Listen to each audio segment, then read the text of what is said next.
नमस्कार दोस्तों, आपके अपने चैनल हमारे संस्कार में आपका बहुत बहुत स्वागत है। आज हम आपके लिए वैशाख मास की अमावस्या की तिथि, शुभ मुहूर्त और पूजा विधि के बारे में जानकारी लेकर आए हैं। वैसे तो हमारे हिंदू धर्म और सनातन धर्म के आधार पर हर अमावस्या तिथि का अपने आप में एक अलग ही महत्व होता है, लेकिन वैशाख मास के पावन महीने की अमावस्या सबसे ज़्यादा महत्वपूर्ण मानी जाती है, क्योंकि इस दिन पितरों के निमित्त सत्तू का दान करना जरूरी होता है। इसीलिए इसे सतवाई अमावस्या के नाम से भी जाना जाता है। धार्मिक मान्यताओं के अनुसार अमावस्या के दिन पितरों के नाम से तर्पण, दान, पुण्य और व्रत भी किया जाता है। इस दिन पीपल के वृक्ष की पूजा करने से भी पितरों को शांति मिलती है, क्योंकि पीपल के वृक्ष में पितरों का वास माना जाता है और इस दिन पीपल का वृक्ष लगाना भी अति शुभ और फलदायी माना जाता है। इस बार अमावस्या की तिथि प्रारंभ होगी 7 मई मंगलवार की सुबह 11:04 से और तिथि का समापन होगा 8 मई बुधवार की सुबह 8:51 पर। यानी कि इस बार अमावस्या की तिथि 2 दिन तक चलेगी। ऐसे में उदया तिथि के अनुसार 8 मई बुधवार को अमावस्या का स्नान, दान और तर्पण किया जाएगा।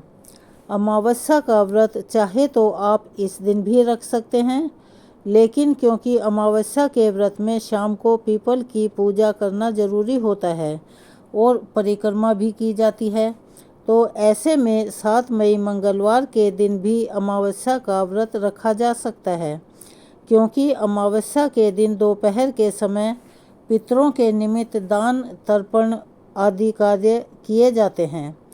पिंडदान आदि कार्य भी किए जाते हैं। ऐसे में 7 मई को दोपहर के समय अमावस्या की तिथि रहेगी और अगले दिन 8 मई बुधवार को सुबह ही तिथि समाप्त हो रही है। ऐसे में बहुत से लोग यह जानना चाहते हैं कि पितरों के निमित्त कार्य किस समय और किस दिन करने चाहिए, तो चलिए हम बताते हैं। वैसे तो आप दोनों ही तिथि में पितरों के निमित्त दान और तर्पण के कार्य कर सकते हैं, लेकिन हमारे शास्त्रों के अनुसार ऐसा वर्णित है कि जिस दिन अमावस्या की तिथि दोपहर के समय विद्यमान होती है, उस तिथि में पितरों के निमित्त कार्य करना ज़्यादा अच्छा रहता है। अगले दिन देवों के निमित्त कार्य करना चाहिए, यानी कि देव संबंधी कार्य करने चाहिए। जैसे कि आप पवित्र जल में स्नान कर सकते हैं और सूर्य देवता को जल अर्पित कर सकते हैं, तो इसीलिए 7 मई मंगलवार के दिन पितरों के निमित्त कार्य करना ज़्यादा उचित है। अमावस्या की तिथि प्रारंभ होने के बाद यानी कि 11:04 से लेकर दोपहर 2:30 के बीच में अपने पितरों के निमित्त कार्य कर सकते हैं और शाम के समय पीपल की पूजा भी कर सकते हैं। पीपल की पूजा आप अगले दिन सुबह भी कर सकते हैं। पीपल की पूजा में सुबह सूर्योदय से पहले जल अर्पित नहीं किया जाता है, उसे अच्छा नहीं मानते हैं, क्योंकि उस वक्त अलक्ष्मी का वास और दरिद्रता का वास पीपल में माना जाता है। सुबह के समय सूर्योदय होने के बाद ही जल अर्पित करें। शाम के समय पीपल के पेड़ की जड़ में सरसों के तेल का एक दीपक जलाना चाहिए। अमावस्या के दिन परिवार में सुख समृद्धि बनी रहे, इसी कामना से व्रत भी रखा जाता है। सुहागिन महिलाएं या फिर वे महिलाएं इस व्रत को रखती हैं, तो ऐसे में 7 मई मंगलवार के दिन आप अमावस्या का व्रत रख सकते हैं। अमावस्या के व्रत में पीपल की और तुलसी जी की भी पूजा की जाती है और परिक्रमा भी करना जरूरी होता है। अमावस्या के दिन यदि पितरों के नाम से दान दिया जाए या इस दिन रखे गए उपवास का पुण्य अपने पितरों को समर्पित कर दिया जाए, तो पितरों को मोक्ष मिल जाता है, उन्हें शांति मिलती है। अमावस्या के दिन भूले से भी नाखून, बाल इत्यादि नहीं काटने चाहिए। तामसिक चीज़ों के सेवन से दूर रहना चाहिए और ख़ास तौर पर जो व्रत रखने वाले हैं, जिन्होंने उपवास रखा हुआ है, उन्हें किसी दूसरे के घर का अन्न, फल या जल ग्रहण नहीं करना चाहिए। सुबह के समय पितरों को जल अर्पित करते समय हाथ की अंजलि में जल भरकर थोड़े से काले तिल डालकर आप पितरों को ओम पितृ देवताभ्य नमः इस मंत्र का जाप करते हुए जल अर्पित करें। सूर्य देवता को जल अर्पित करें और पितरों का स्मरण करते हुए पितृ स्तोत्र का पाठ भी कर सकते हैं और करना भी चाहिए।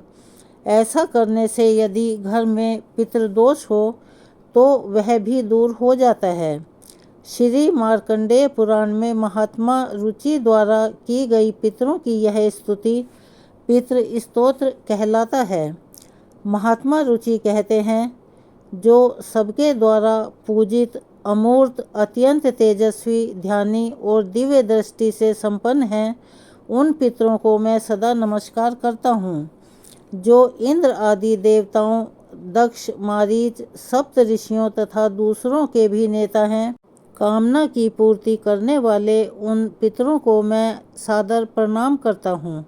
जो मनु आदि राज ऋषि, मुनीश्वर तथा सूर्य और चंद्रमा के भी नायक हैं, उन समस्त पितरों को मैं जल और समुद्र में भी नमस्कार करता हूँ। नक्षत्रों, ग्रहों, वायु, अग्नि, आकाश और देवलोक तथा पृथ्वी के जो भी हैं, उन पितरों को मैं हाथ जोड़कर प्रणाम करता हूँ। जो देव ऋषियों के जन्मदाता, समस्त लोकों द्वारा वंदित तथा अक्षय फल के दाता हैं, उन पितरों को मैं हाथ जोड़कर प्रणाम करता हूँ। प्रजापति, कश्यप, सोम, वरुण तथा योगेश्वर के रूप में स्थित पितरों को सदा हाथ जोड़कर सादर प्रणाम करता हूँ। सातों लोकों में स्थित 7 पितृ गणों को नमस्कार है। मैं योग्य दृष्टि संपन्न स्वयंभू ब्रह्मा जी को भी प्रणाम करता हूँ। चंद्रमा के आधार पर प्रतिष्ठित तथा योग मूर्तिधारी पितृगणों को मैं प्रणाम करता हूँ। साथ ही संपूर्ण जगत के पिता सोम को मैं नमस्कार करता हूँ।